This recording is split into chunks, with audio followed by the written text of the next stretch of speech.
Now, we have previously talked a little bit about man in the middle attacks.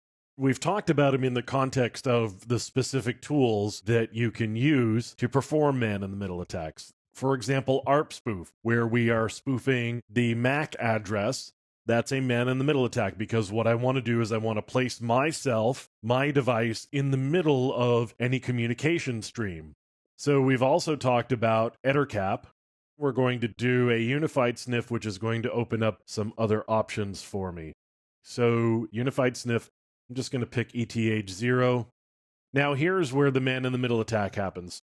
So far we've done ARP poisoning. I could do an ICMP redirect attack. There's also a port stealing attack, which runs against the switch ports that we are using. So I could do a port stealing attack. There's also DHCP spoofing. With a DHCP spoof, I can actually intercept DHCP messages and respond faster than the actual DHCP server, which means they're going to get my messages before they get to server messages.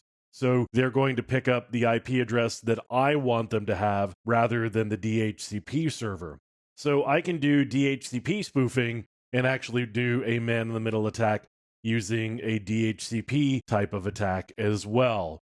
There are other ways of doing man in the middle attacks. We have talked a little bit about doing the host AP, which is a brute force way of doing a man in the middle, where you're actually being the access point that somebody wants to attach to, at which point you can take over DNS for them and direct them in different places that you want to go. There are also DNS attacks, which would kind of allow you to be a man in the middle in the sense that you're redirecting somebody to a place that you want them to go rather than where they want to go. So there's lots of different types of man in the middle attacks that we can use. ARP spoof happens to be a really good one, but there are certainly a number of others that you can make use of as well.